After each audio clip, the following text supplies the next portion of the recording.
Helen Keller said, "Alone we can do so little, but together we can do so much." Have you ever had a time when you've been trying to achieve something, but it just seems impossible? But then you team up with someone, or maybe even a group of people, and you blitz your goals. I'd like to tell you a story of hope. A story about the power of community, about spirit of generosity, and about bringing collective minds together to achieve a seemingly insurmountable goal. 6 years ago, I was on a fundraising climb in the Italian Alps.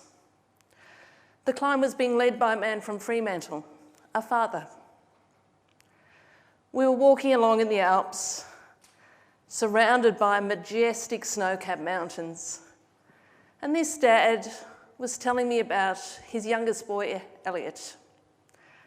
His curly hair, his big eyes, his long lashes, and his very husky voice. Elliot loved pirates. He loved everything about pirates. In fact, they had a pirate ship in their front yard. Elliot was diagnosed with an aggressive brain cancer in 2009. His dad was desperate to find answers for his son. He knew he couldn't do it on his own, so he challenged 20 of his friends to climb a mountain in the Alps and raise funds for childhood brain cancer research. These were just regular people. There was a nurse, an engineer, a truckie. But they came together for a cause.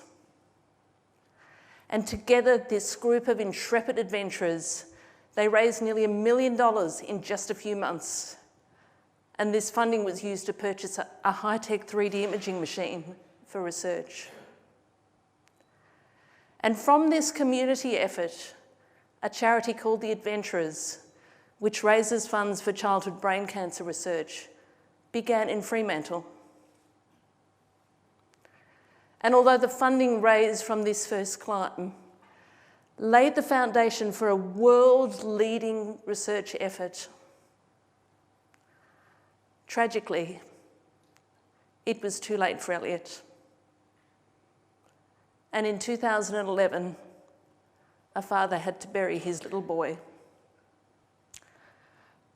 I am a medical researcher, and I'm a passionate advocate for how medical research can lead to extended lives and reduce suffering all over the world. You may not be aware that some of the advances we take for granted were actually led by Australian research teams. The discovery of spray-on skin for burns victims, the link between sleeping position and sudden infant death syndrome, and the cure for stomach ulcers. But what about childhood cancer? Well, 60 years ago, childhood cancer was a death sentence for a child.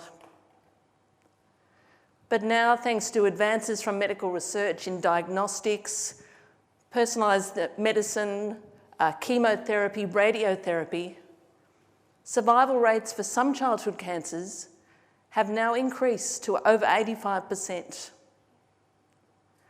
But finding answers for childhood brain cancer has proved to be very challenging. Childhood brain cancer kills more children by disease in Australia than any other disease. And it leaves survivors with lifelong debilitating side effects. This is my friend Abbi. She looks like a happy, healthy kid. She loves the colour red. She loves her dog, her brother, and she's pretty darn good at playing the piano too. Abbi was diagnosed with brain cancer when she was just 4 years old.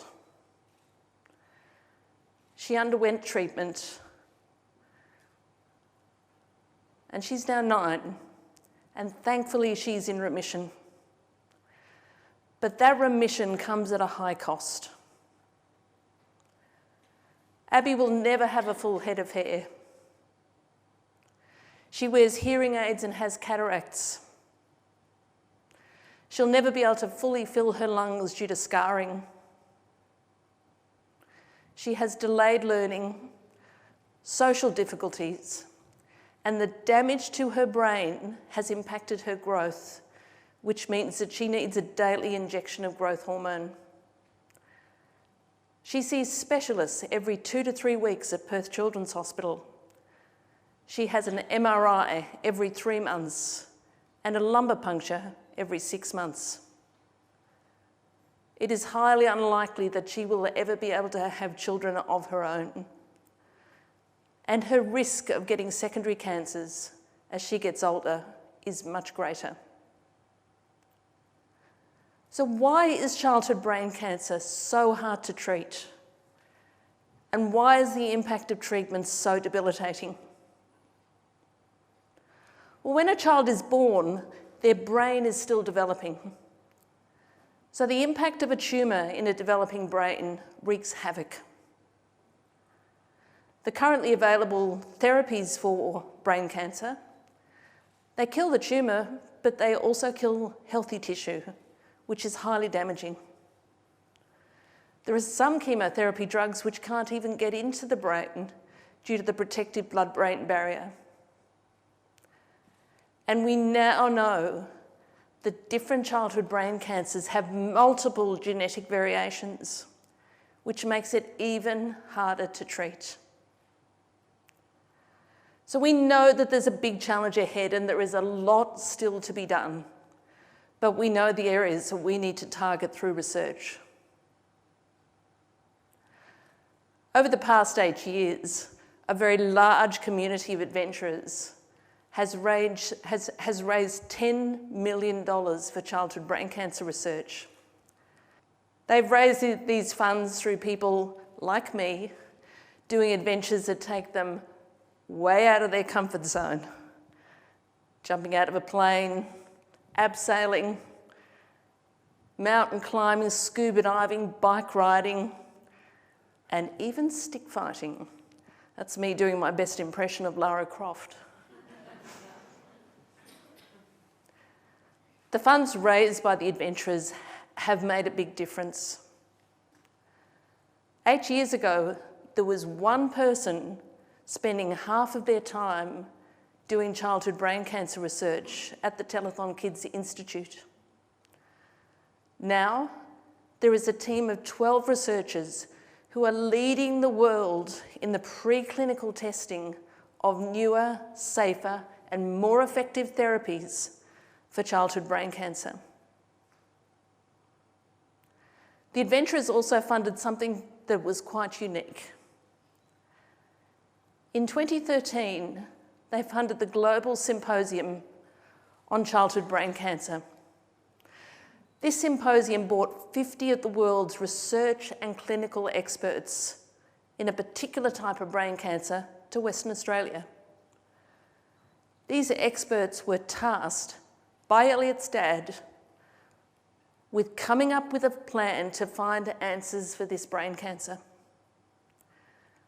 They did come up with a plan, they published it, and most importantly, they formed a global collaboration.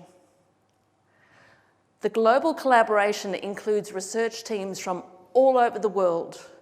It includes Germany, the US, the UK, and the team in Australia is in the driving seat. As a result of this collaboration, every child diagnosed with a brain tumour in Australia has their tumour genetically analysed by experts in Germany. This means that doctors know exactly what they're treating. And very soon, a multinational clinical trial will be announced. This is of a new therapy which shows all the signs of being more effective and has the potential to reduce some of the more toxic components of current therapy. Scientists working collaboratively across the globe is part of an ongoing evolution in the way research is done and organised. It's called Science 2.0. Science 2.0 is enabled by networking technology, the internet, but it is driven by the need to find answers for complex diseases like childhood brain cancer, which children like Abbi and her family are living every day. So you may be asking, what can I do? Sometimes we think we can't make a difference because there is just one of us.